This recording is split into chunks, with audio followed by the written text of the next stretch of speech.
Okay, so first of all, I have a YouTube channel where I make video tutorials about how to use Microsoft Excel, Word and PowerPoint.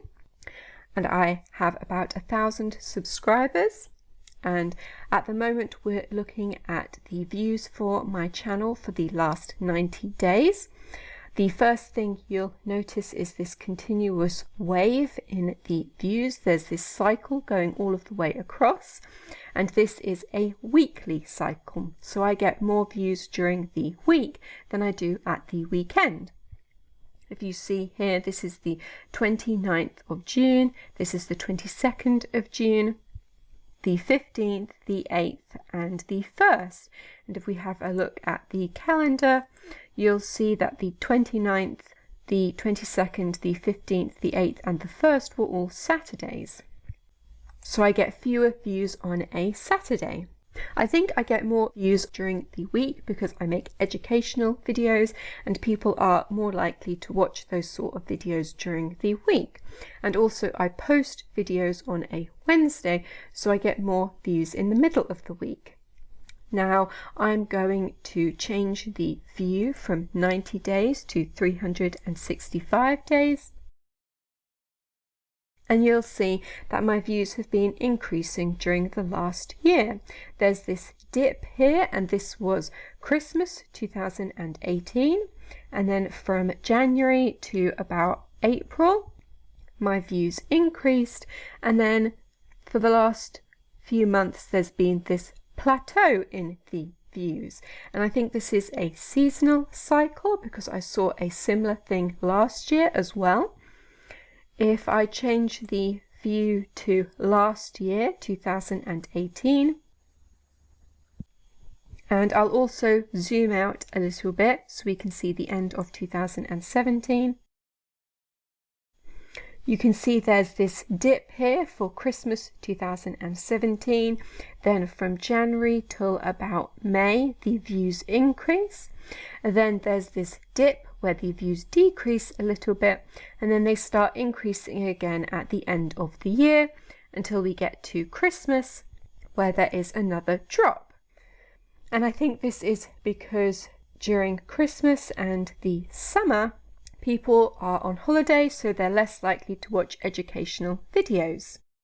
Now I'm going to zoom out again to show the lifetime. So I made my YouTube account in 2011, but I didn't start making videos until 2015. So I'm going to zoom in to 2015. And you can see I had very few views at the beginning, and then they've been gradually increasing ever since, with some what I think is seasonal variation over the top, and then also this weekly cycle in views going all of the way along. Now I'm going to compare this to the number of videos that I've published. And now all of these orange lines are videos that I've published, and we're looking at this axis here now.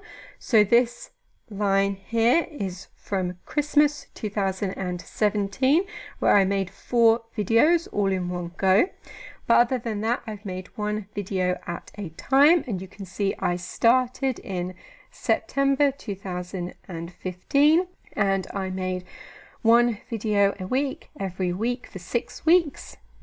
And then I just stopped making videos and didn't start making videos again until 2016. And in 2016, I made 5 videos in the whole of the year. And I didn't start making videos properly till February 2017. And since then, I've made about 1 video a week with a couple of gaps for holidays. And you'll see as I've made more videos, my views have increased. We can also look at my views per video by changing to the pie chart view. And you'll see here 12% of my views come from one video about blank values in Excel graphs. Then 11% come from a video about how to make an academic poster in PowerPoint. 11% come from a video about how to import text files in Excel. and 10% come from a video about how to rotate tables in Word, and 6% come from a video about how to make chapters in Word. Then all of the other videos contribute about 50% of my views. So you can see that I have 5 videos that make up about half of my total views. So I had 5 videos that did really well in comparison to all of my other videos. Now we can also look at this by different countries. So here I have 22% of my views that come from the United States, 15% come from India, 7% come from the United Kingdom, 3% from Canada, and 3% from Australia, and the other 50% of views come from other countries. So you can see here, a lot of my views come from countries that are mostly English-speaking countries because I make videos in English. Now we can also have a look at views based on subscription status.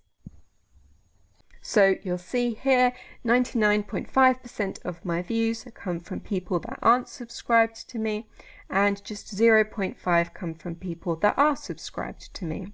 And this makes sense because people search for things like how to do such and such in Excel, and then they watch my video, but they never actually subscribe to my channel. So this makes sense from that point of view. Now we can also have a look at the demographics for my channel. So you'll see most of my views come from men who are 25 to 34 years old.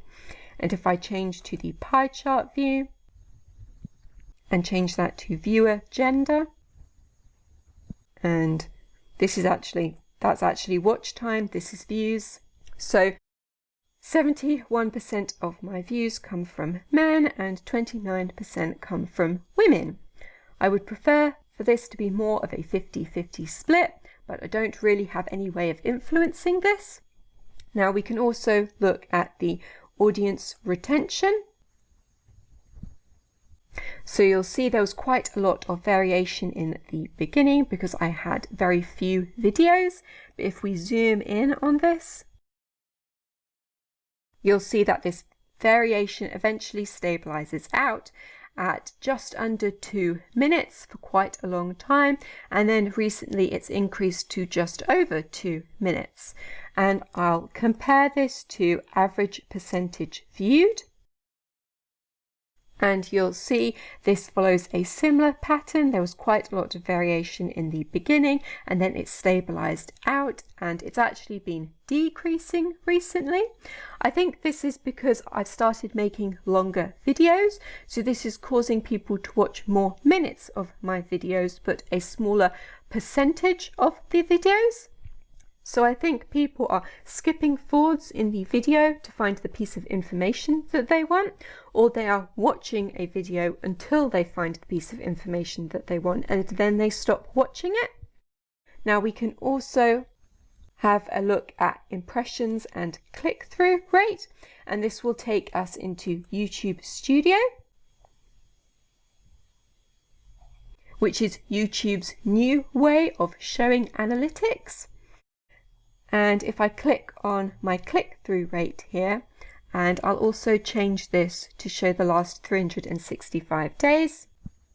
Now, click-through rate is of the people that YouTube shows my video thumbnail to, how many of them are actually clicking on it. And if we have a look up here and choose Learn More, it says down here that about half of all YouTube channels have a click-through rate of between 2 and 10%.